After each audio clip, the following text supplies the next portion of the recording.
Karibuni sana katika makao makuu ya Al-Hikma Foundation. Leo rasmi tumewaita ikiwa ni tarehe 25 siku ya Jumatano mwezi huu wa pili mwaka huu 2026, kwa kuzingatia umuhimu wenu na nafasi yenu katika jamii.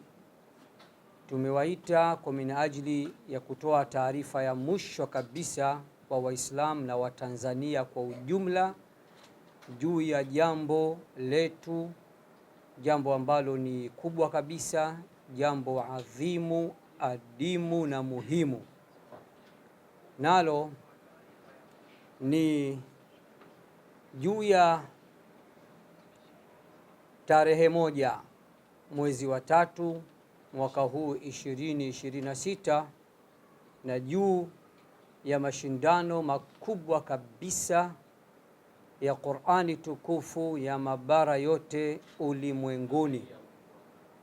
Tunapenda kuambia Waislamu na Watanzania kwa ujumla, hayawi sasa yamekwisha kuwa kwa idhni ya Rahmani.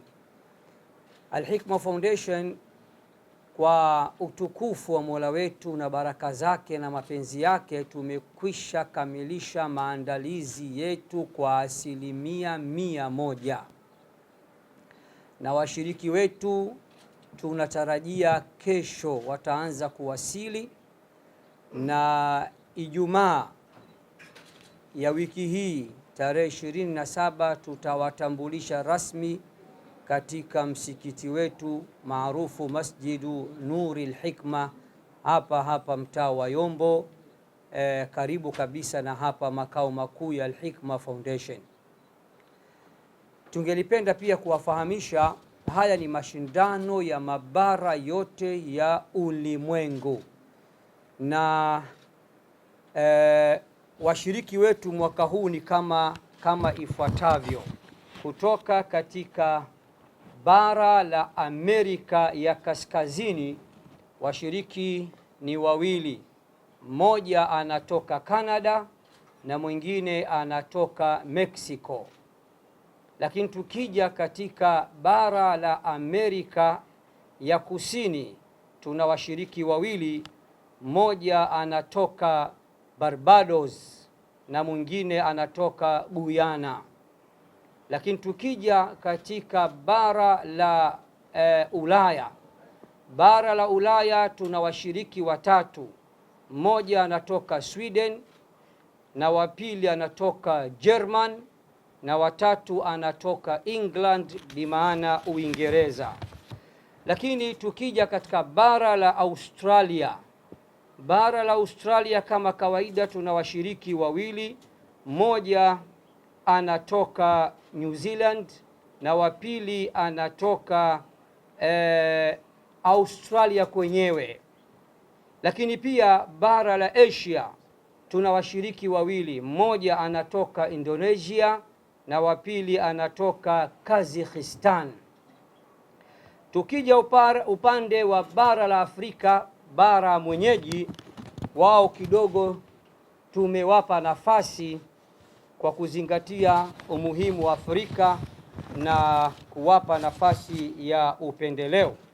Tuna kutoka bara la Afrika tuna kisiwa, ni kisiwa mwalimu Reunion, kisiwa cha Reunion. Lakini pia tuna mshiriki kutoka nchi ya Zambia, tuna mshiriki kutoka nchi ya Uganda, tuna mshiriki kutoka nchi ya Kenya. Tukija upande wa Tanzania bara, upande wa Jamhuri ya Muungano wa Tanzania ambao ndio wenyeji na waandaaji wa hili jambo, Tanzania pekee ndio jambo hili linafanyika, sio Maka, sio Madina, sio Arabuni, sio nchi za Kiislamu. Walioweza kufanya mashindano makubwa zaidi ya Qur'ani tukufu duniani ni Tanzania peke yao, chini ya mwamvuli wa Al-Hikma Foundation. Na mwenye macho haambiwi tazama, na mwenye masikio haambiwi sikia, na nyote ni mashahidi juu ya hilo.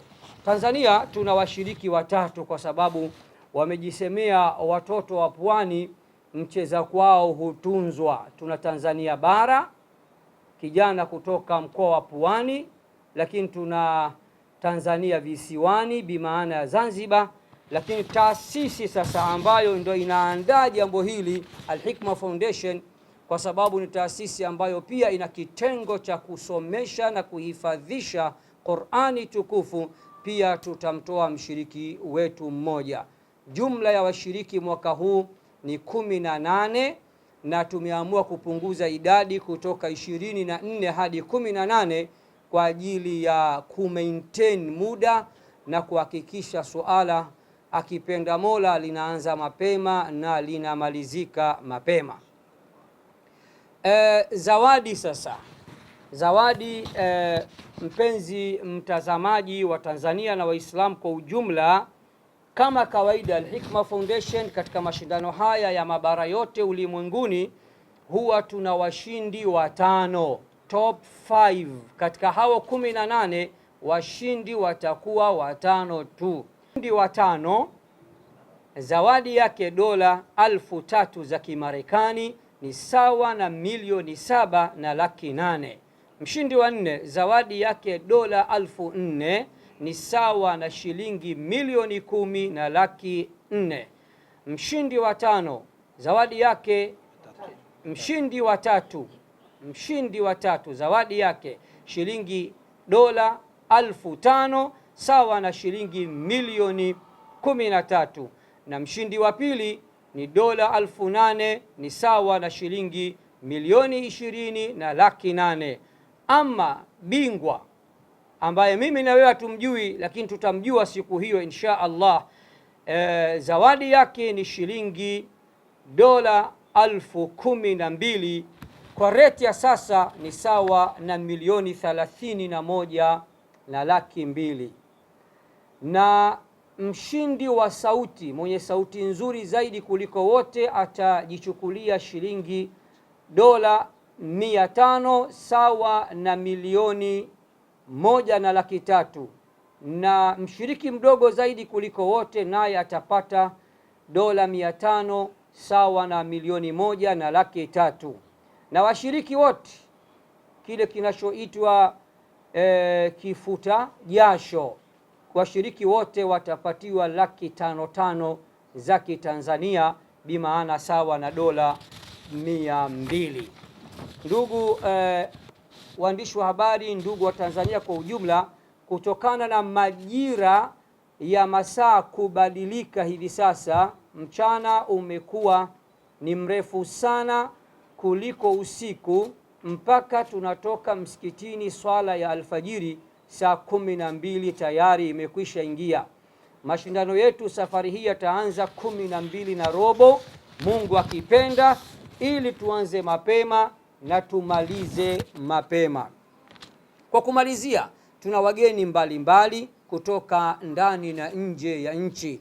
Kama kawaida, mgeni rasmi ni yule kipenzi na icon na alama ya Qur'ani na watu wa Qur'ani, Rais wa Zanzibar na mwenyekiti wa Baraza la Mapinduzi Dr. Hussein Ali Mwinyi ndiye atakayekuwa mgeni rasmi. Tunamwomba Mola amlinde, amuhifadhi, ili siku hiyo tuwe naye kwa salama na salmin. Mgeni maalum safari hii ndugu zangu ni Dr. Mwigulu Lameck Nchemba. Dr. Mwigulu Lameck Nchemba, Waziri Mkuu wa Jamhuri ya Muungano wa Tanzania, na tunamshukuru ameconfirm kabisa kwa barua, tunamsubiri kwa hamu. Pamoja na wageni mbalimbali kutoka pahala mbalimbali, tutakuwa na waziri wa afya kutoka Kenya na maeneo mbalimbali. Watanzania, hili jambo letu Al-Hikma Foundation tunajua, japokuwa hili jambo ni jambo linalohusu mashindano ya Qur'ani tukufu, lakini wahudhuriaji tunajua sio Waislamu peke yao, ingawa Waislamu ni asilimia kubwa, lakini wasiokuwa Waislamu pia wapo. Karibuni nyote, hatubagui, hatuchagui, na huu ndio uzuri wa Watanzania na Tanzania kwa ujumla. Naitwa Sheikh Nuruddin Kishki, mwenyekiti wa mashindano makubwa zaidi ya Qur'ani tukufu ya mabara yote ulimwenguni, almaarufu mtoto wa Dar es Salaam, jiji la gharama, mtoto wa TMK wanaume, wilaya pekee Dar es Salaam nzima inaitwa wilaya ya Kiume, na nikiripoti nikiwa ndani ya wilaya ya Kiume, wilaya ya Kiumeni, TMK wanaume. Wassalamu alaikum wa rahmatullahi wa barakatuh.